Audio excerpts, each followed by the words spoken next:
അടുത്തൊരു മുൻപിലെ പുത്തൻ സ്റ്റോറിയിലേക്ക് ഇവർക്ക് സ്വാഗതം. ഈ സ്റ്റോറി ഇഷ്ടപ്പെടുവാണെങ്കിൽ സബ്സ്ക്രൈബ് ചെയ്യണേ, അതുപോലെ തന്നെ ലൈക്ക് ചെയ്യാനും ഹൈപ്പ് ചെയ്യാനും മറക്കല്ലേ. അങ്ങനെ കൃഷ്ണമോൾ പോകുമ്പോൾ വൈജ പിടിച്ചു നിർത്തുകയാണ്.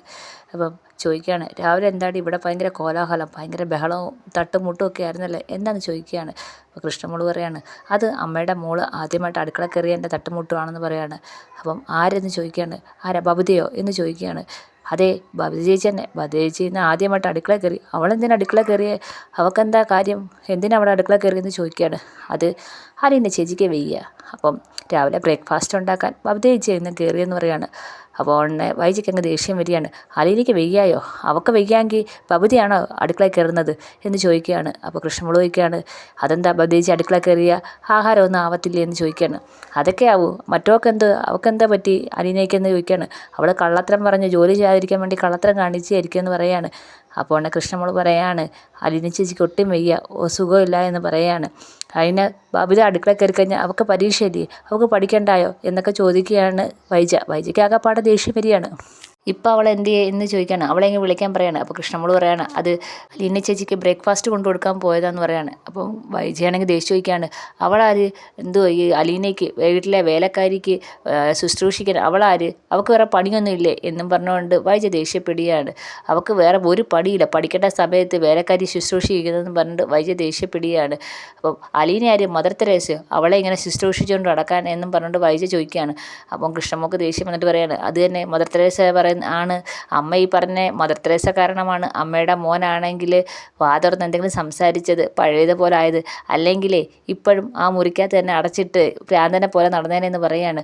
അപ്പോൾ വൈജു പറയാണ്, പിന്നെ അവൾ ശുശ്രൂഷിച്ചുകൊണ്ടാണ് എൻ്റെ മോന് മാറ്റം വന്നത്, അല്ലെങ്കിലും കുറച്ച് ദിവസം കഴിയുമ്പോൾ അവൻ മാറും.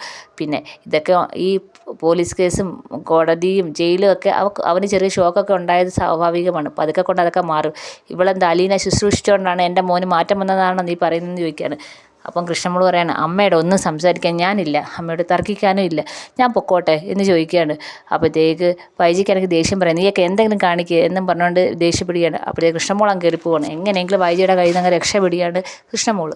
കവിതയാണെങ്കിൽ അലീനെ ബ്രെഡൊക്കെ വായി വെച്ച് കൊടുക്കുകയും ബ്രേക്ക്ഫാസ്റ്റൊക്കെ വെച്ച് കൊടുക്കുകയൊക്കെ ചെയ്യുകയാണ്. അപ്പം ബബിതയുടെ മാറ്റം കണ്ട് അലീനയ്ക്ക് ഭയങ്കര സന്തോഷമാവുന്നുണ്ട്. ഒരിക്കലും ബബിതയ്ക്ക് ഇത്രയും മാറ്റം വരുമെന്ന് വിചാരിച്ചില്ല. അങ്ങനെ ആഹാരമൊക്കെ വാരി വെച്ച് കൊടുക്കുകയും കഞ്ഞിയൊക്കെ കോരി കൊടുക്കുകയൊക്കെ ചെയ്യുന്നുണ്ട്. അപ്പം ബബിത പറയുന്നുണ്ട്, എന്തെങ്കിലും ആവശ്യമുണ്ടെങ്കിൽ പറയണേ എന്നൊക്കെ പറഞ്ഞ് നല്ലോണം നല്ല രീതിയിൽ സ്നേഹത്തോടെ അലീനയോട് സംസാരിക്കുന്നുണ്ട്. അലീന ഇങ്ങനെ സന്തോഷത്തോടെ ഇങ്ങനെ ഇരിക്കുകയാണ്. അതിനുശേഷം ബബിത നേരെ പോകുന്നത് രോഹിത്തിൻ്റെ അടുത്ത് പറയുകയാണ്, അലീന ചേച്ചിക്ക് ഒരു പൊടി വയ്യ, ഭയങ്കര തലവേദനയും പനിയൊക്കെയാണ് എന്ന് പറയാണ്. അപ്പോൾ രോഹിത് ചോദിക്കണം, അയ്യോ എന്ത് പറ്റി ചേച്ചിക്ക്, എന്ത് പറ്റിയെന്ന് ചോദിക്കുകയാണ്. പനിയാ, രാവിലെ കിച്ചണിൽ നിന്ന് ജോലി ചെയ്തുകൊണ്ടിരുന്നപ്പോൾ ഞാൻ ചെന്നപ്പോഴാണ് വയ്യാതെ നിന്നിട്ട് ജോലി ചെയ്യുന്നത്. അവസാനം ഞാൻ പറഞ്ഞ ജോലി ചെയ്തണ്ട, ഞാൻ വെച്ചോളാം എന്ന് പറഞ്ഞുള്ള കാര്യം ബബിത പറയുകയാണ്. ഇപ്പോൾ കടക്കുകയാണെന്ന് പറയുകയാണ്. അപ്പോഴത്തേക്ക് രോഹിത് ചാടി എണീച്ച് അലീനയെ കാണാൻ ഓടിപ്പോവുകയാണ്. ബബിത ഇങ്ങനെ നോക്കുന്നുണ്ട്. രോഹിത് പെട്ടെന്ന് ഇറങ്ങി അലീനെ എടുത്തിട്ട് ചെല്ലുന്നുണ്ട്. അപ്പം അവിടെ ചെല്ലുമ്പോഴത്തേക്ക് അലീന ഇങ്ങനെ കിടക്കുകയാണ്. എന്ത് പറ്റി ചേച്ചിക്ക് എന്ത് പറ്റിയെന്ന് ചോദിക്കുകയാണ്. കുഴപ്പമൊന്നുമില്ല രോഹിത്തെ, ഇച്ചിരി പനി പോലെ തലവേദനയും ആകപ്പാടെ ഒരു ദേഹം വേദനയും, കുഴപ്പമൊന്നുമില്ല എന്ന് പറയാണ്. അപ്പോൾ ബബിത പറയാണ്, ഞാൻ അച്ഛൻ്റെ അടുത്ത് പറഞ്ഞു ഡോക്ടറിനെ വിളിക്കാൻ, ഡോക്ടർ ഇപ്പം വരുമായിരിക്കും എന്ന് പറയാണ്. അപ്പം രോഹിത് പറയാണ്, വേറെ കുഴപ്പമൊന്നുമില്ലല്ലോ, ഹോസ്പിറ്റലിലോട്ട് പോകണോ ചേച്ചി എന്നൊക്കെ ചോദിക്കുന്നുണ്ട്. വേറെ കുഴപ്പമൊന്നുമില്ലടാ മോനെ, എനിക്ക് വേറെ പ്രശ്നമൊന്നുമില്ല എന്ന് പറയാണ്.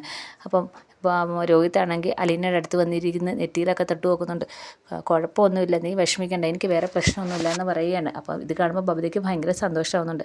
അങ്ങനെ എല്ലാവരും മത്സരിച്ചാണെങ്കിൽ അലീനയെ ശുശ്രൂഷിക്കുകയാണ്. വൈജയാണെങ്കിൽ മുറിയിൽ ചെന്നിരുന്ന് കൃഷ്ണമോൾ പറഞ്ഞതൊക്കെ ഇങ്ങനെ ആലോചിക്കുകയാണ്. ബബിതയാണെങ്കിൽ കിച്ചണിൽ കയറി ജോലി ചെയ്തതും അലീനയ്ക്ക് ബ്രേക്ക്ഫാസ്റ്റ് കൊണ്ടുപോയതും ഒക്കെ വൈജ ഇങ്ങനെ ആലോചിക്കുകയാണ്. എന്നിട്ട് വൈജ പറയാണ്, ഇതിനൊക്കെ എന്തോ പറ്റി നാശം, അവളാണെങ്കിൽ എല്ലാവരെയും കറക്കിയെടുത്ത് ബബിതയും ഇപ്പോൾ രോഹിത്തിനെ എല്ലാവരെയും അവളുടെ പാട്ടിലാക്കി. എന്തോ ചെയ്യാൻ, ഇവൾ എന്ത് മന്ത്രമൊക്കെ കൊടുത്തിട്ട് എല്ലാവരെയും പാട്ടിലാക്കുന്നത്, ഇപ്പം അവളുടെ അടിമപ്പണി ചെയ്യാനും പോയേക്കുന്നത്, ആരോടോ പറയാനാ എന്നും പറഞ്ഞങ്ങ് ദേഷിക്കുകയും സങ്കടപ്പെടുകയൊക്കെ ചെയ്യാൻ. എല്ലാവർക്കും എന്നെ കാണുമ്പോഴും ഞാൻ എന്തെങ്കിലും പറയുമ്പോഴാണ് ദേഷ്യം, എന്നോടാ ദേഷ്യം, ഇപ്പം അവൾ മതി എല്ലാവർക്കും എന്ന് വൈജ ഇങ്ങനെ ഒറ്റയ്ക്കിരുന്ന് പറയുകയാണ്. വൈജയ്ക്കാണെങ്കിൽ ഭയങ്കര ദേഷ്യം. ബബിതയും രോഹിത്തും ഒക്കെ അലീനയുടെ സൈഡായെന്ന് പറഞ്ഞുകൊണ്ട് സഹിക്കാൻ വയ്യാത്ത ദേഷ്യം വൈജയ്ക്കുണ്ട്. അങ്ങനെ ഡോക്ടർ വന്ന് അലീനയ്ക്ക് മരുന്നൊക്കെ കൊടുക്കുന്നുണ്ട്. മരുന്നൊക്കെ കൊടുത്തിട്ട് പോവുകയാണ്. അപ്പോൾ ബബിത തന്നെയാണ് അലീനയുടെ കൂടെ നിന്ന് എല്ലാം ചെയ്തു കൊടുക്കുന്നത്. കൃഷ്ണമോളും ഉണ്ട്, എന്നാലും പഴയതുപോലെയല്ല, ബബിതയാണ് എല്ലാ കാര്യവും ചെയ്യുന്നത്. അതുപോലെ തന്നെ അലീനയ്ക്കാണെങ്കിൽ ഭയങ്കര സന്തോഷമുണ്ട്. കാരണം എല്ലാവർക്കും നല്ല മാറ്റമുണ്ട്. രോഹിത്തും അതേപോലെ തന്നെ ഇടയ്ക്കിടയ്ക്ക് വന്ന് അലീനയെ നോക്കുന്നുണ്ട്. അങ്ങനെ പിറ്റേന്നായപ്പോഴത്തേക്ക് കോളേജിൽ പോകാനായിട്ട് ബബിത റെഡിയായി വരികയാണ്.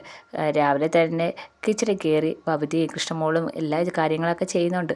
എന്നിട്ട് ബബിത വന്നിട്ട് അലീനയുടെ അടുത്ത് പറയാണ്, ഇവിടെ നിന്ന് എണീച്ച് കിച്ചണിൽ വന്ന് ഒരു ജോലിയും ചെയ്യേണ്ട കാര്യമില്ല, ഞങ്ങളെ കൊണ്ട് പറ്റുന്നതൊക്കെ ഞങ്ങൾ ചെയ്തു വെച്ചിട്ടുണ്ട്, അതുകൊണ്ട് ഒരു കാര്യം ചെയ്യാനായിട്ട് അങ്ങോട്ട് വരണ്ട, ഇന്ന് നന്നായിട്ട് റെസ്റ്റ് എടുത്ത് പണി മാറ്റണം എന്ന് പറയാണ്.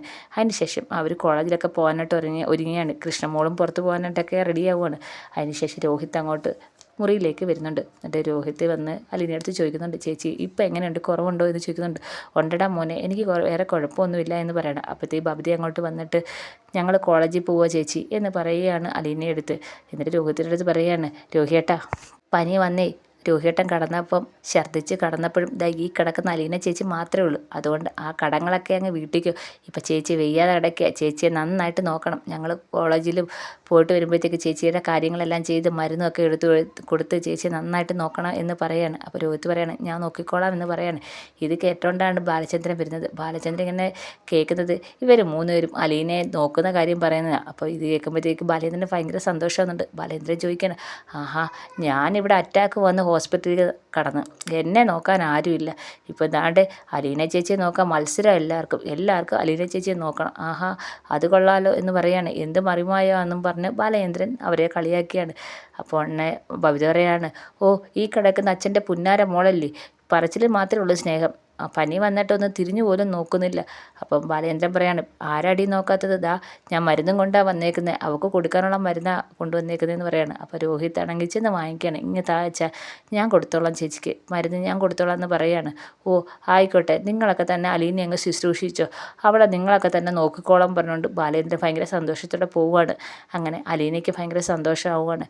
മൂന്ന് പേരും കൂടെ അലീനെ ശുശ്രൂഷിക്കാൻ മത്സരിക്കുകയാണ്. ബബിതയും രോഹിത്തും കൃഷ്ണമോളും കൂടെ. ഇതൊക്കെ കാണുമ്പം അലീനയ്ക്കും ബാലചന്ദ്രനും ഭയങ്കര സന്തോഷമാണ്. പക്ഷേ വൈജയ്ക്കാണെങ്കിൽ അലീനെ കൊല്ലാനുള്ള ദേഷ്യമുണ്ട്. അങ്ങനെ എല്ലാവരും അലീനയുടെ സൈഡായെന്ന വൈജയുടെ ഒരു വിചാരം.